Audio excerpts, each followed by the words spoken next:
Hi, everyone. Welcome to another episode of the WeShape podcast. Hey. Hi, everybody. I'm Katie. I'm here with Tyler and Nina. And today we're going to do an episode all about movement. And we're going to answer... My favorite subject I know, it's in Tyler's the world. favorite. We're going to answer 3 really important questions. So I'm just going to jump in because I know you have a lot to say about this. Yeah. And I think there's some big misunderstandings in terms of the approach to health and fitness.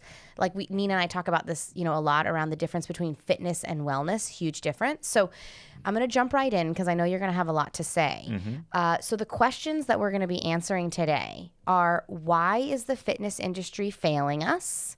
Big one. What is the difference between exercise and movement? Why that's a really, really important distinction. Critical. Yeah. And then the third one is, why is WeShape's I am learning how to read today. What is WeShape's movement approach? So like the approach that we take here around movement versus exercise is sort of like the whole reason we started this company. So it's worth our time to understand these things, because once we understand these things, then we act from those new places of different understandings and beliefs, right? Absolutely. So I want to start, Tyler, with, why do you think the fitness industry is failing us? Well, I think this is a great question to lead in on, because I think that most people have an understanding of what fitness means that is inaccurate, right? What most people think of as fitness is, I look the way I want to look naked based on some ideal body standard. And the truth is that has nothing to do with actual fitness. What actual fitness means is the ability to freely move your body throughout space through a full range of motion, having strength, flexibility, balance, and coordination, and doing it in a way that doesn't hurt and feels actually good, right? So can you actually do the things you want to do in your daily life? That's the goal of fitness in the first place. I'm going to pause really quick as well, because we have heard story upon story upon story of people who have tried to achieve these particular body images that we're all trying to go for, and all of those people say how miserable they are, right? Yeah.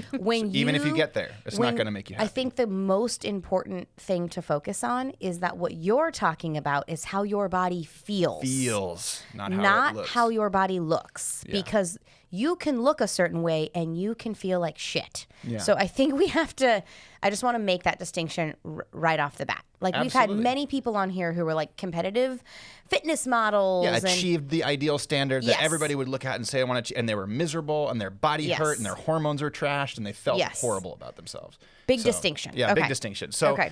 If we go back to just what the fitness industry is offering right now, it's this. It's they teach you how to pump your muscles and how to elevate your heart rate so you can burn fat or create more tone. That's like the entire focus of the fitness industry, and it's because they've spent a lot of time making us feel really lousy about ourselves unless we were that ideal body standard, right? Well, people who, again, this goes back to like, even if you are that ideal body standard, does not equate to feeling a certain way. Yeah, but people don't know that. And so the majority of the time we join a fitness program with the intention of changing how we look so we can feel better about ourselves, right? And so pumping muscles and elevating your heart rate, that's great. But it's not teaching you movement, which is where we're going to get on the next question here. And I think that's so important. Another thing I think that the fitness industry is incredibly failing us at is things are not personalized, right? At the end of the day, a one-size-fits-all approach does not work. A one-size-fits-most approach does not work. A one-size-fits a particular category of human still does not work that great. Everybody's body is unique. And that means that your workouts and the movements that you're practicing need to also be unique, related to how your body is formed. You have different tightnesses, you have different weaknesses, you have different degrees of balance and coordination that you need to address. And so your program, in order to feel the difference, needs to be built for you. So I want to highlight a huge misconception here. So if I go to the latest workout program or trend and I am pushing myself to the end and I am burning a bunch of calories and I'm sweating profusely, most of us would think, I nailed it. I got a great workout in. I'm on the right path. And what I hear you saying is, nope, not necessarily. That's right. Fitness is not about pumping your muscles and elevating your heart rate. It's about practicing movement. It's about getting better at moving your body. And I think we should highlight, just to say that since we're talking about where has the fitness industry failed us, is the fitness industry has not set a standard for quality fitness. That's right. So you can be a personal trainer. I've known many personal trainers, and they have a wide range of skill sets. You can get a certification over a weekend course, or you can be, studying dynamic movement patterns for 2 decades. Both can still have the certification, but both can create a very different outcome for the person who they're working with. And so I don't know if you want to speak to that. Like there's no standard in the fitness industry that says this is a good program. Not all training is created equal. That's absolutely true. And the majority of the programs that you see people going through in terms of certifications are built on scientific studies that have been peer reviewed and validated. And while this is good, as a foundational element, we want something to be based on some sense of science, right?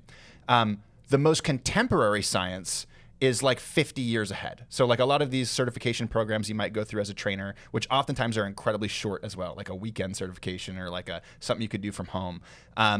These things are based on science that has gotten validated from like the 1970s. You know what I mean? Whoa. And so the quantity of change that has happened since then is incredibly large. And what you want to look at if you want to learn from people who really understand how to expose the body to particular movements to help them feel great in their bodies, you want to look at the people who are training high-level athletes, who are doing incredibly high-level physical therapy, helping people get out of pain, and who are doing, performance-related activities related to fitness. So people who are studying for like acrobatics and professional lifting sports and things like that. So those are the areas where so much money gets poured into, where the science gets, or the hypotheses get created, and then 50 years from now, those become the science that people are studying and rolling into their programming. So I say just skip ahead 50 years and go straight to the source and try to actually leverage the information that's most contemporary right now as it relates to the goals of people feeling better in their bodies and gaining that strength, flexibility, balance, and coordination that will make you feel good in your body. And none of that science is pointing to how your body looks. No. It's pointing to how your body can function. Yeah, that's right. And I think one thing I really want to highlight, because I think people choose fitness programs hoping to get short-term results.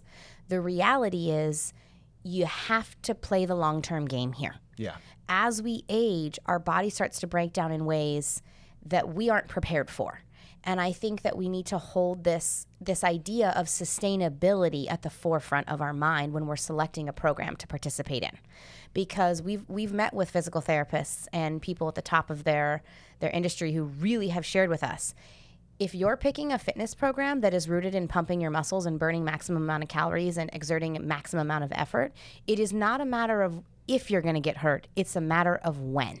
Yeah. So I always like to talk about, what does a sustainable fitness program look like? One that can serve you from now for decades to come. Yeah. And we'll get there. To me, a sustainable fitness program is one that is personalized to you, right? And that doesn't put pressure on you to go out and crush it every single day, and encourages you to build a better connection with listening to your body, because ultimately that's what we want to do. And that's a good segue into question number 2 here. And a quick little personal story is, how I got into this is I didn't listen to my body.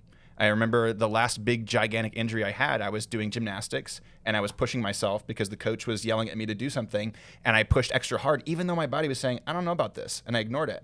And my knee collapsed sideways and I ruptured my ACL, my LCL, my quad, and my meniscus all in one shot. And this was the moment where I was like, wow, listening to your body is such an important piece, and learning to hear those subtle distinctions that your body's telling you all the time.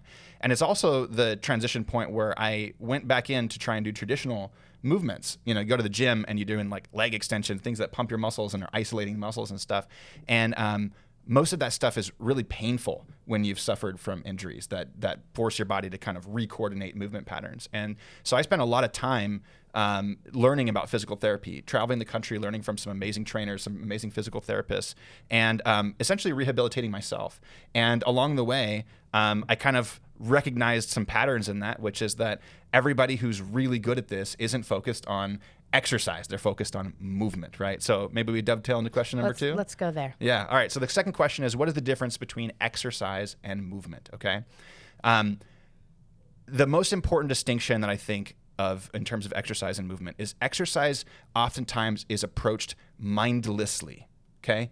We get on the treadmill and we watch the TV while we're trying to burn some calories. We go from machine to machine and we do 3 sets of 10 to pump our muscles. We're not thinking about movement. We're not connecting with our muscles. We're not being forced to create more stability or coordination throughout those movements because they're all isolated functions of the body. When you train in isolation, your body learns to move in isolation. A body that only moves in isolation is not a coordinated body. And it's increasing your risk because at the end of the day, if I pump up my arms or my legs or whatever on an isolated machine, I'm strengthening the big movers, the big muscles, but I'm not strengthening the stabilizers and the small coordinated muscles. How you avoid injury, how you increase longevity, it's sophisticating movement. It's not removing balance and coordination from the equation. It's increasing balance and coordination as you continue to grow in your ability to move your body more effectively. This is a good time to also mention, because we've worked with some of the top physical therapists, and one of the other things that's been shared is that it's not, the most common injury is not like the one you had in the gymnastics class. No. It's that I went to go pick up the silverware from the dishwasher to go put it away. That's right. Yeah. And so I think that's really important to mention, because not many of us are not in adult gymnastics classes. Yeah. In fact, I believe I urged you not to go to that class. Yeah, you did. But whatever, not going back. So I just want to highlight that, like the sophisticated movement patterns that you're talking about greatly serve the sustainability of a fitness program in our life. Yeah. And that's kind of the second point to this, is that exercise is mindless. People don't sit there and really connect with their bodies throughout it. Some people do, but for the most part, you're going to go to the gym and you're just going to like go through the motions. You're not going to connect with these movements, right? Movement is mindful, right? It focuses on form. It focuses on connection with the body. If you have a well-designed program, it will continuously challenge you in terms of your flexibility, your strength, your balance and coordination. You're going to hear me say that 1,000 times, because those are the elements that make up good movement, that make your body feel good. When you're coordinated, when you have flexibility and range of motion, when you have good balance, and when you have strength, you will be able to move your body in the way you want in your life that is, mostly pain-free or hopefully pain-free. And it will just make you feel so much better in your body, which is the ultimate goal of fitness. Feel better in your body. Yeah, we've got it wrong. We've got it wrong. It's not look better, it's feel better in your body. So the mindfulness of movement is really important, right? There are some practices like yoga and stuff that try to encourage that, but I feel like there's a better strategy that I'll share in a sec for taking you from not really understanding how your body should feel to creating more coordination and stuff over time. Because ultimately, when we give you a movement, what you're doing is you're trying to emulate that movement, like kind of solve the problem with your body. And the more efficiently your body can solve that problem, and the more effectively it can based on good form, right? The way that your body's meant to function, the easier you can move your body through daily life. So think about it more as a movement practice rather than going and getting exercise, right? But what if I want to burn all my calories? So, and we'll get to there in a second, because I think what I want to point out is that if you learn to move your body well, as time goes on, it will get more challenging. It will get more explosive. It will get to the point where your muscles are pumped and your heart rate is really high. But if we ignore building a strong foundation of connection with our muscles and our body and how it's supposed to feel, and a baseline of biomechanics of how our body's supposed to move, then you're gonna, like you said, all the PTs we talked to, if you pour gas on that fire, you're gonna end up getting hurt. So it's really important to build a strong foundation with this stuff. So another thing about exercise is that people are conditioned to dislike exercise. Right? How many people do you talk to? Yeah, guilty. Yeah. Right. How many people do you talk to are like, exercise is bad. They don't want to do it. The very word of like going to do exercise feels like you don't want to do it. Right. And so I don't want to marry anything that we do in WeShape to a word that has a negative stigma attached to it. Right. And I think the stigma comes from our youth, right? Like we went to PE classes when we were younger, and the PE teachers, they weren't teaching us games that helped sophisticate our movement patterns, help us connect with our bodies. They're like, go run a mile and let's see how many push-ups everybody can do, and let's go play basketball or something like that, right? And some people excelled at that because they had a great foundation of movement. A lot of people felt horrible about that. I was not somebody who had a great foundation of movement. I was an overweight kid. I was unfit. I wasn't strong. I didn't have good coordination, right? And so when I would go do PE, I wouldn't feel like great about that. I'd feel lousy about that. And so I built a negative connection with exercise and had to unwind that. So if all we do is say, exercise is we bring awareness to that fact that we have a stigma attached to it. Then we say, okay, forget about exercise. Let's go practice moving our bodies. And this is the key element here. At WeShape, our goal is to help you care for your body, not feel pressure to change your body. And this is the same thing as brushing your teeth. You probably brush your teeth every day, right? Not have to move your body every day, but you should do some movement practice every single week to continue to maintain and improve your body's function, right? Yeah, and I think, unfortunately, the fitness industry has taken the joy out of movement.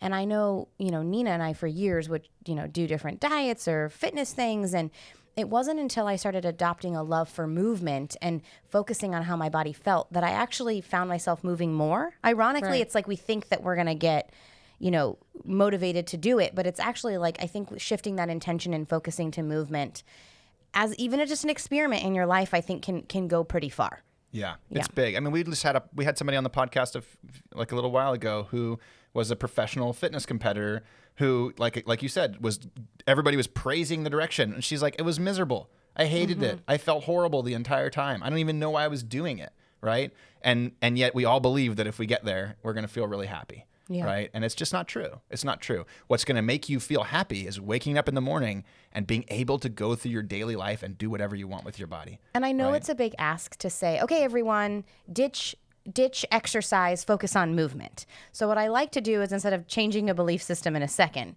is I like to say, why don't you try this experiment?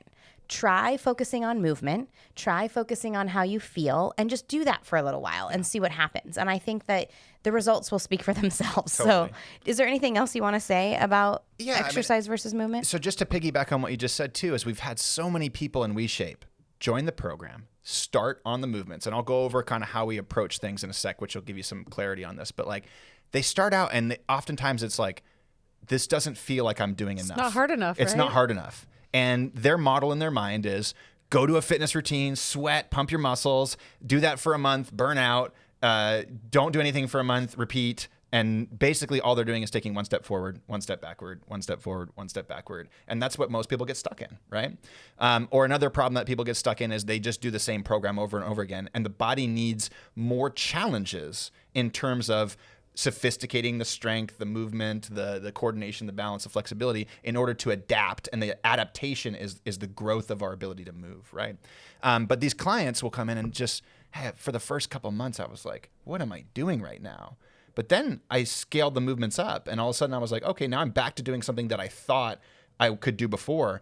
But all of a sudden I'm like, wow, this doesn't hurt anymore. Like, this feels really good. And that, I already said the foundation, but the foundation is so it's worth the time. Important. It's worth the time to build a strong foundation. And strong foundation is things that are simpler than you think they need to be. Way simpler. Way simpler. So what I hear you say is there's a little bit of trust the process. If you're joining WeShape for the first time and you're pushing play, you gotta understand that these workouts are designed with a different intention in mind. Yeah. And the intention is focused around movement and building that foundation. So it's that experiment I was just talking about. Like, give it some time, adjust your expectations and adjust your approach.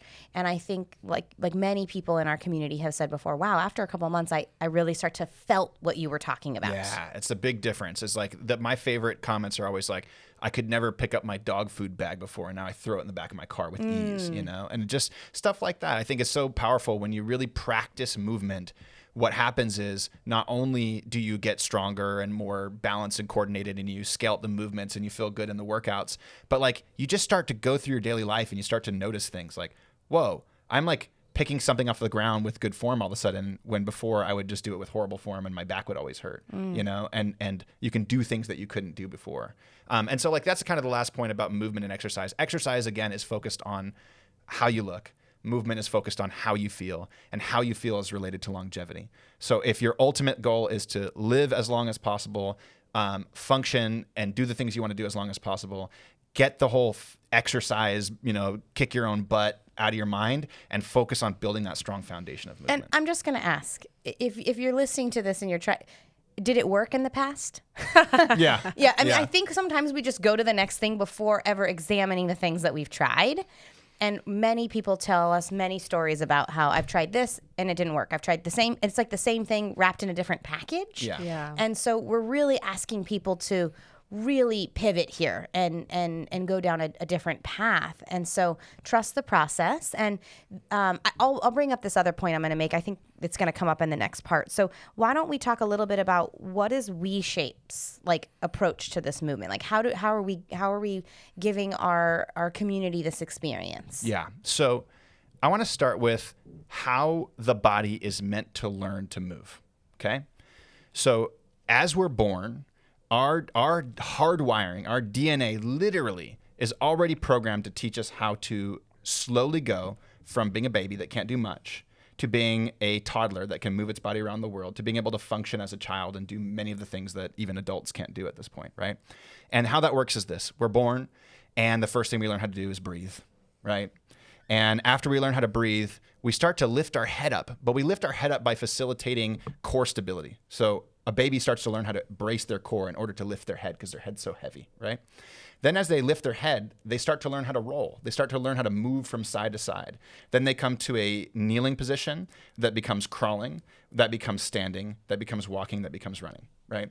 This is a predictable thing that you will see babies go through, and it doesn't matter where you're born or anything like that. And there will be slight variations in this that can actually cause downline issues. But for the most part, understanding that the human body has a method of progression to sophisticate movement is really important.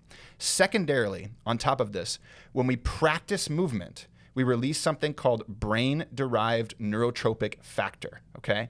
This is really important because this is what's helping maintain and grow neurons and connections in our brain. So as a baby's born and they start learning to move, they're literally creating their capacity to learn mentally and cognitively and creatively inside their mind by their movement.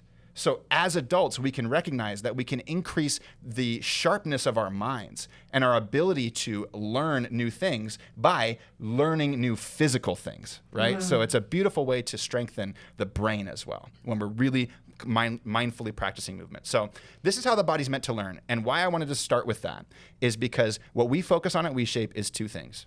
We focus on personalized programming, meaning you're doing the movements that are right for you, and you have the ability to scale those up within your program or down within your program as you see fit, because we want you to listen to your body first and foremost, and we want this to be a long-term sustainable journey for you. So just to say, every movement that we have in our daily workouts, or every single workout you would do, every movement has many, many, many variations. That's right. We call them micro movement progressions. I'll get to that in a sec. Okay. So, I'll get to that in a sec. No spoilers. I'm sorry. So the first one is personalized program that we hang our hat on. The second one is progression, movement progressions. Okay.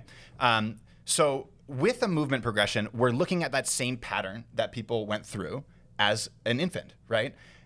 So if you're going through a movement, all of a sudden you're doing some squats and you're like, oh, squats always hurt my knees, things like that. I have rarely ever worked with anybody, even on Zoom when we're doing our coaching calls or anything like that, where I couldn't make their squat feel like 10 times better in one session, right? And that's because they never were taught how to move their body well. So first, as a movement progression, is we need to teach every movement that we're doing with good form. And it turns out that the body really is meant to only move like a certain amount of ways, right? Like I'll give you a great example. The knee is a hinge joint, right? It's made to move forward and backward. It's not really made to move rotationally or side to side. It's made to be stable in those ranges of motion, right? So how do we protect the knee? Well, we strengthen the muscles around it.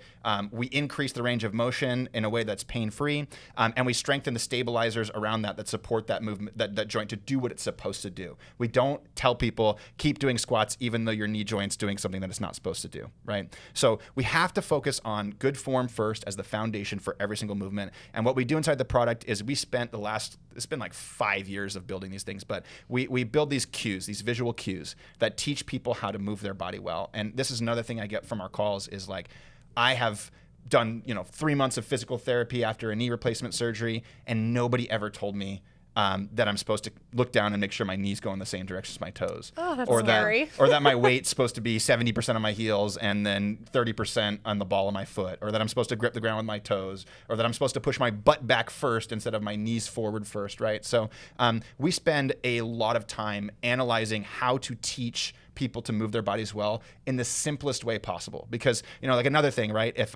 If you dorsiflex your shin while you're doing a squat, you're going to protect your knee joint. So a physical therapist will say, let's dorsiflex the tibialis muscle in order to protect the knee.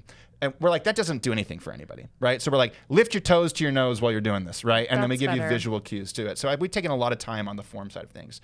Now, speaking to progression, what we focus on first with our WeShape workouts is breathing, right? The first thing you'll see in every single WeShape workout is some emphasis of how to properly breathe.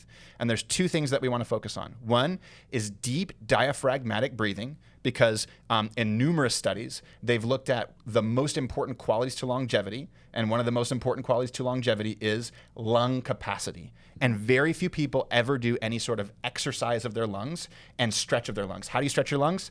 Big giant inhale, big relaxing exhale. That's it, right? So teaching people deep diaphragmatic breathing is really important in unlocking the way that they're breathing, because when we breathe into our chest, we're activating our sympathetic nervous system, the fight or flight side of our nervous system.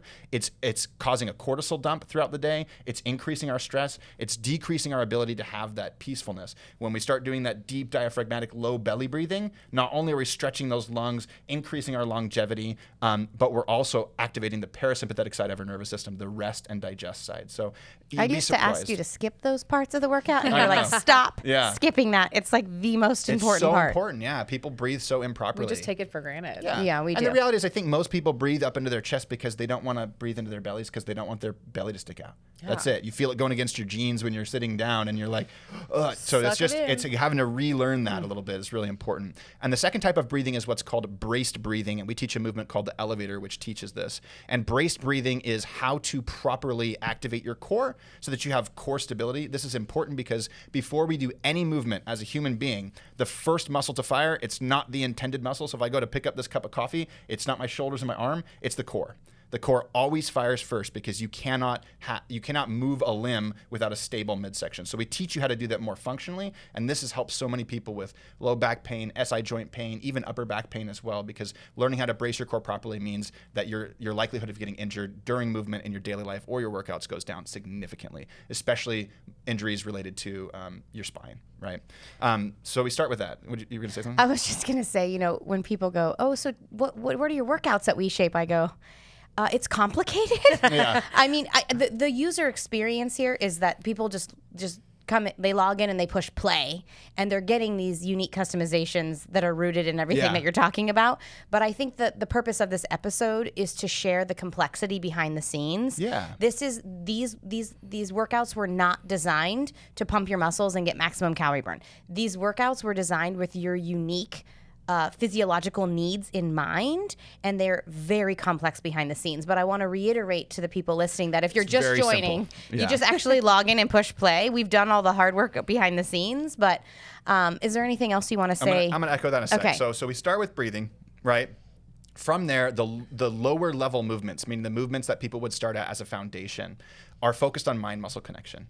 So there are movements that don't require very much movement, that are really trying to build the connection between your mind and your body, so you can feel what it feels like to fire your glutes or fire your quads or whatever muscles you need to learn how to fire better. That's a really important foundation, because that's what allows us to then go on to more sophisticated movements and not injure ourselves and have awareness of how our body feels, right? So mind-muscle connection is first. Then we start coordinating small movements, focusing really heavily on form and how it feels. So this is going to be slow movements, smaller ranges of motion, things that are going to expose us to how our body's supposed to move, but not expose us to the risks associated with doing things that are like explosive or fast or anything like that.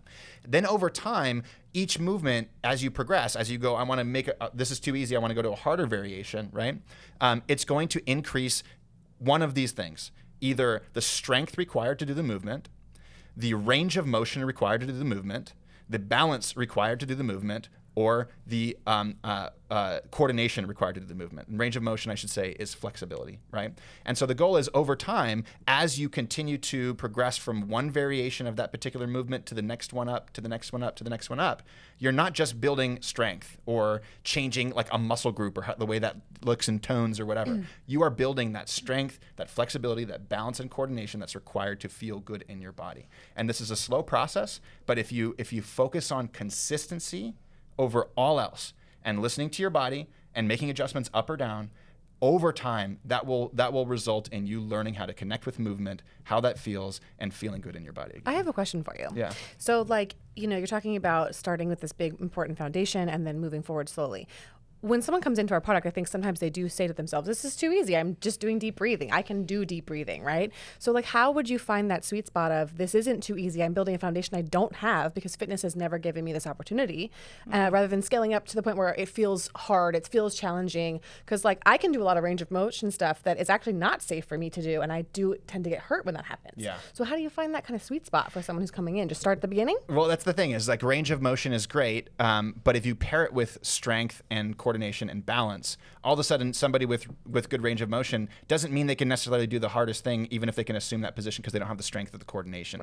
Right. So you have to really intelligently design the progression of movements so that it starts with mind-muscle connection, then it goes to small coordinated movements, then it goes to bigger coordinated movements, then it goes to faster coordinated movements, right? And along the way, increasing all of those attributes, right? And I think the biggest thing that we always encourage is go slow and be consistent, right? And I think trust the process. And trust the process. So like at the end of the day, what does that really mean? Like how do you know you've put in some time and effort? We ask people to do 2 workouts a week. Our workouts are 30 minutes max right now. So that's literally 1 hour per week of your time to see some considerable results in how your body feels from following along to the workouts.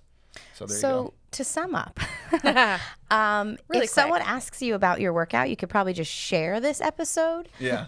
But my intention and hope for the people in our community who are using our workouts is to push play and know that we have their best physical interest in mind and that we're focusing on movement. But I understand that us sharing this information is really important because people do come to us with the intention of I have to burn a maximum amount of calories. I have to have maximum output.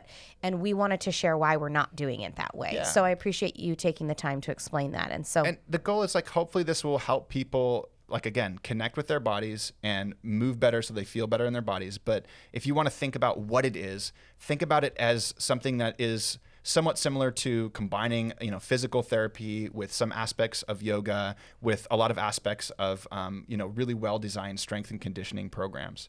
And that's ultimately what's going to get you to the goal of feeling better in your body, which again is improving your strength, flexibility, balance, and coordination over time so that you can do whatever you want with it. And I do think that the majority of people, since we do have this technology that is providing this extremely customizable, real-time, scalable experience, most of the time people that works just fine for people. But sometimes people do have questions. So I want to also share that we offer a variety of Q&A calls with you throughout the week so that people can get their questions answered if they're feeling like, ooh, I'm trying this, but I'm still not feeling great or I'm still experiencing pain. So we want to also provide that extra support because our goal is to provide a workout program that is rooted in what is best for the human body, not rooted in getting people to look a certain way. What is best for your body too. You know, like one of my big goals would be to put our program up against people working with actual trainers. And our program would win in terms of the ability to teach people how to move well and, program design itself. So, that was the goal, is to turn this thing into, a physical therapist, trainer, support coach, all rolled into one, and one that could make good decisions for you based on the input that we're gathering from you. But again, show up twice a week, press play, follow along, answer a few questions along the way, and we'll just keep customizing it to you and hopefully improve your experience over time. Well, thank you for taking the time to explain the complexity behind the scenes, because I think it's important for people to understand we're trying to set a new standard in the fitness industry, one that is rooted in connection with your body and feeling good for the long haul. And give people the opportunity to have access to programming and information that you wouldn't normally have access to, right? I have spent so much time, money, and energy learning this stuff. And when I used to train people, I was not a cheap personal trainer. And the goal was, how do you deliver that kind of experience to someone for less than the price of a gym membership? So hopefully people really see the value that we've built around this. All right. Well, thank you guys for listening in. And if you ever have any questions, please send us an email at podcast@WeShape.com. We'd love to hear from you. And we'll see you next week. Thanks, everybody. Bye.